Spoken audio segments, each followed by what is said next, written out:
Hey everybody, welcome back to the channel. If you're new here, my name is Stephanie. I welcome you to my channel and my bathroom. All right guys, this is a bit unusual to start you off in my bathroom, but today I'm going to take you guys through doing a chemical peel, and of course we're in the bathroom for it. So apologies, it echoes a lot in this room. I have set some towels out to try to absorb as much sound as I can, but it's going to sound like I'm in a fishbowl, and I apologize. So let's get started. First of all, I want to say none of the brands I'm going to show you guys are affiliated at all with this video, okay? This is just products I use. You can use whatever you want. I just want to let you guys know. So what have I done to prep my skin? Okay, I removed all my makeup and I did a double cleanse with a gentle cleanser. I generally use the Walmart dupe for the CeraVe. This is their Equate Beauty's Hydrating Cleanser. Very nice dupe for, like I said, CeraVe's cleanser. It does contain 3 different ceramides in it. It's very gentle, and it's the cleanser I've been using for a while now. So my skin is ready to go. I have my hair up in a pony and behind my headband. So first thing that I need to do after cleansing, I need to assemble all my products. So I'm going to be using a alpha hydroxy acid. I'm going to be using a peel that is a glycolic acid. And the product I'm using is a glycolic acid 30% peel from Yeouth. This is the brand and the peel I will be using. So I need my peel and I need the safety products. I have 2 gloves. These are nitrile gloves to keep my hands protected. I have a mixing bowl. I have something to apply the peel with. Now, if it's whatever you pick and use, if it's really absorbent, you're gonna be wasting product. So try to find something that sort of works but isn't terribly absorbent. And then I also, for safety, I have my petrolatum, and I happen to have Aquaphor here. You can use generic white petroleum jelly, which is petrolatum, but we'll get into this in a minute. And then I always recommend, I know that alpha hydroxy acids, you can just rinse them off and you don't necessarily need to neutralize. However, best practices are whenever you do a peel, you should always just neutralize. So I am using some good old Arm & Hammer baking soda. So I'm gonna go ahead and mix this up first, give it time to mix with the water. Hence my old little bowl here. I'm just gonna mix about that much. Hopefully you guys can see that. I don't know, tablespoon of baking soda in the bowl, and I'm gonna just cover it with water right now, and I'm gonna use warm water. I'm gonna cover it probably about twice as much water. I'd say probably used like a good 1/4 cup of water, and you can of course always add more. And I'm just gonna let the water, and I use pretty warm water, but I'm gonna just let that mix in with the baking soda to start neutralizing the water. Okay, so the next step, I'm gonna go ahead and glove up because I need to cover the sensitive skin areas with petrolatum to keep the acid off those spots. So my recommendations are, I will show you guys once I get my gloves on, will be the corners of your nose, your lips, the delicate areas under your eyes, and then for me, I'm gonna do my eyebrows as well. So I'm just gonna get a little bit on my glove and just apply a little. And you don't need a huge amount, but let me tell you, you will probably forget this if you've never done a peel, or you might say, oh, she's a big baby, I can deal with it, no problem. You've been warned. You're gonna wanna make sure those sensitive areas are protected. So just a little dab. You definitely do not want to peel around the corners of your eyes or underneath your eyes. So. And then I do my eyebrows because my eyebrows have been permanently tattooed or semi-tattooed, microbladed, nanobladed, ombre, powder brow, whatever you want to call it. They have been done. So the last thing I want to do is peel off the tattoo, okay? So we want to very nicely protect, ooh, I got a lot on there, my tattoos. So the best way to do that, so petrolatum provides a full-on barrier to the skin underneath, okay? So nothing's getting past this without you wiping it all off. So the acid will not get past or through the petrolatum as long as you've got a nice layer on your skin. So corners of the mouth, lips, corners of the nose, corners of the mouth, the lips, corners of the eyes, all underneath here, and then I did my brows, okay? So that is my suggestion on safety. All right, so I am going to go ahead and use, I had these mask inserts that honestly are not really anything terribly exciting or absorbent. I'm going to use this as my applicator. So let's get our acid out, and this is what it looks like, and I am just going to show you guys that. And this is almost gone. I've done a number of peels with this bottle. So I do have another one. I'm going to go ahead and grab my other bottle, my newer bottle, to make sure I have enough. So hang tight, you guys. All right, you guys, I have my bottle I'm going to plan on using up. I do have my new bottle for, I'm pretty sure I'm going to need more than what's in this bottle. So I'm going to go for it. I just took the pumper off because there's not a lot in here. I'm just going to go ahead and get this wet. It's a gel, so it's fairly thick. And I start on my cheeks because those are my most areas of concern, okay? Because of the sun damage. All right. So I'm going to go ahead and start applying this gel. This is glycolic acid. This is a 30% peel. And actually I'm going to go ahead and start down my neck. Now I have my eyes on a clock that's behind you guys off in this direction because I need to start timing this, okay? Honestly, you guys, if you need to be fairly quick applying this, because if you are unaccustomed to peeling, you're going to want to be taking this off in a fairly quick amount of time. You're probably going to get very uncomfortable from the burning sensation, which is, of course, it's an acid peel, and it's going to feel tingly and burny. I do a little bit on my nose. You guys be very careful around your nose because it's going to hurt otherwise.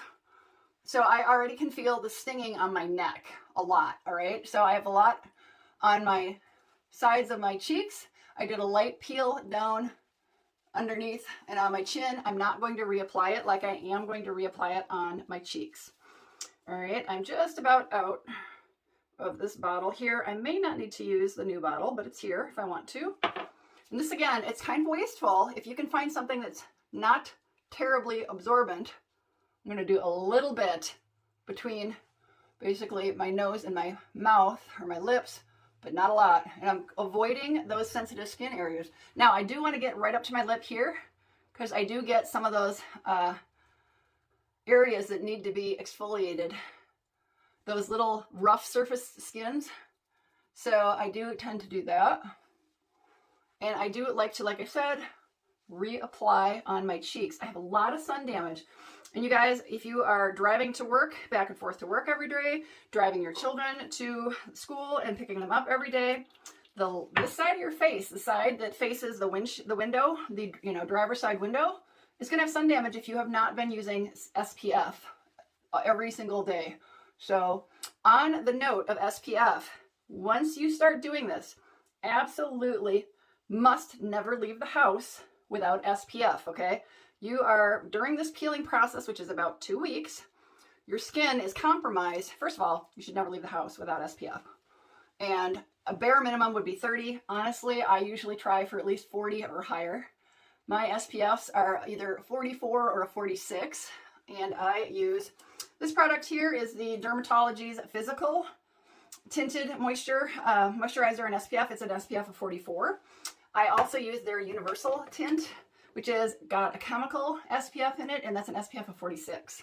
So wonderful products. I have links in my description box for that company. I absolutely can't say enough nice things about it. I absolutely love their SPF. We are at about 3 minutes of application. I'm just reapplying to the areas that I'm concerned about, which again are basically my cheeks, but I do want to get my forehead really well. Like I said, a little bit on my nose, but not a lot. And then, like I said, this area here is very bumpy skin. Tends to be for a lot of people. It does very well for me when I do a chemical peel to get that off. So this will be my third chemical peel in the fall season. I do not do chemical peels in the summer, you guys. I do not really recommend it. Sun is really strong in the summer. Daylight is longer, and honestly, this is hard on your skin. So I tend to do this in the fall, in winter, and early spring, and then I quit. So should not do a chemical peel more than once. At the most often, every 2 weeks. It's been 3 weeks for me since I did my last peel. You can get carried away with this and do some real damage to your skin barrier. So I am feeling a lot of stinging and tingling all over where this is. My neck's kind of quieted down. I haven't really reapplied. It's stinging, but it's not as noticeable because the rest of my face is stinging pretty good.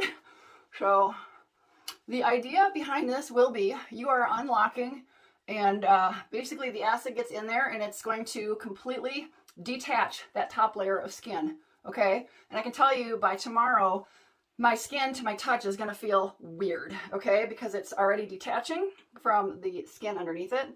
Now, the peeling itself may not show up for several days. And when you do this chemical acid peel, you cannot use any cleansers that are exfoliating, okay? You never want to pick at the peeling or do any kind of harsh exfoliating to stimulate that peeling to get those dead cells off, okay? Only use a gentle daily cleanser. That's it. No picking, no scratching, no using exfoliating cleansers, nothing, because you can actually do more harm than good if you do that. If you go in there and you're just trying to peel that off as fast as possible, you'll end up scarring. You could end up with hyperpigmentation, all kinds of bad things. So I am surprising that I'm not really red right now, but it's going really well. I think we're at about 7 minutes. As this is my third peel of the season, this is the highest amount of time that I have actually ever done. So I'm going to quit applying, drag a little bit down my neck. Now I can see the redness starting. So I'm done, okay? Throwing that away. I did use up my bottle. It's all done. I did use a little bit of my new bottle, which is good.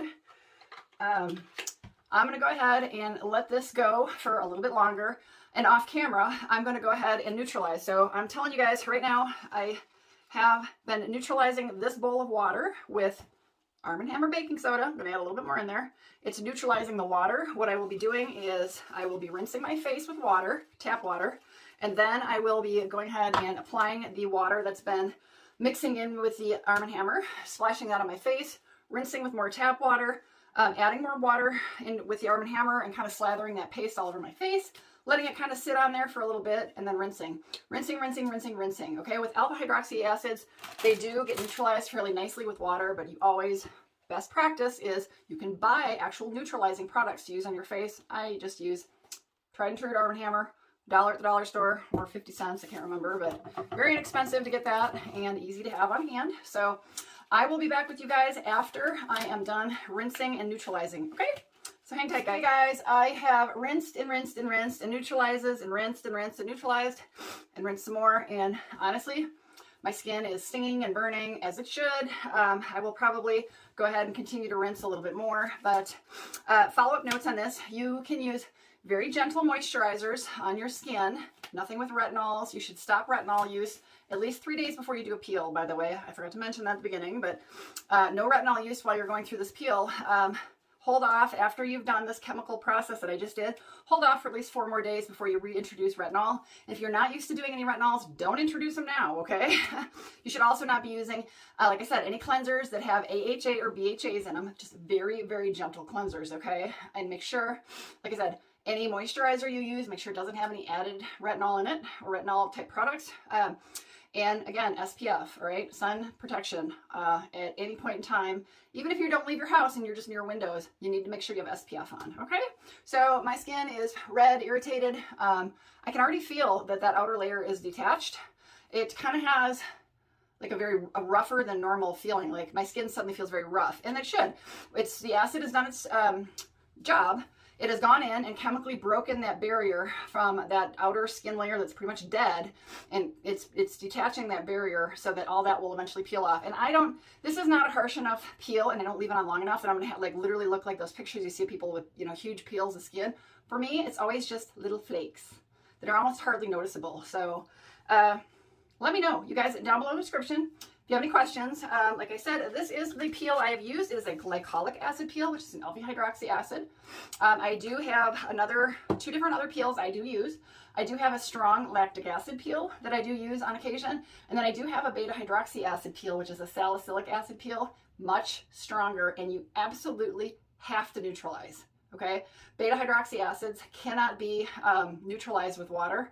You have to use a neutralizer. So you, at a minimum, have to use this added to water. So, you know, you might look into purchasing an actual product that is meant for neutralizing acid peels. You can find that stuff on Amazon, or probably if you can find a peel in a beauty store, they should have a neutralizer as well if they sell a peel. But yeah, like I said, I don't recommend that you do a peel more than at the most every 2 weeks. Honestly, I really recommend you kind of put 3 weeks at a minimum between when you do a peel, but it's going to depend on you and your tolerance for the peel and how quickly your skin recovers. Again, you can overdo it and you can do serious damage to your skin. So don't go and do it real often. Don't do it weekly. It's not good for your skin. And don't pick at it when your face starts flaking. Don't scrub at it with an exfoliating scrub or cleanser. Don't pick at it with your hands or anything. You will do damage. You will scar from it, and it could be pretty bad. So let me know, you guys, down below in the comments what you think. Again, my apologies. This is a very echoey bathroom, but I tried to absorb some of it with some towels. Did the best I could. So thanks for joining me, you guys. I really appreciate it. I hope you're having a great time watching this, laughing at me. I'm all red now. Before we go, I do like to remind you guys, this is a really tough time of year for so many people. I have mentioned I suffer from seasonal affective disorder. It is a type of depression that relates to the increasing darkness and the lower levels of sunlight. I'm very well aware of it, and I do what I can to kind of prevent it. Strong lights, being outside as much as possible, getting that natural sunlight, anything I can do to kind of change that really does help. But you know, others may be going through things way worse than seasonal affective disorder or seasonal affective depression. So please be willing to listen to somebody. If they start talking to you about what they're feeling and what they're going through, please stop and listen, because they could really be letting you know that they're considering something really tragic, okay? You never know, you could be the last person that they really plan on talking to before they do something horrible. All right, and if you are really feeling depressed or anxious, please do reach out and talk to people. Let them know what you're going through and let them help you, okay? But don't ever forget, you're not alone, okay? You're never alone in this world, and there are so many people that love you. All right, there's a lot of services available. I will put information at the end of this video so that you guys are aware of some resources, but you can also look online, okay? All right, guys, I appreciate your time. I will see you on my next video. Bye, guys.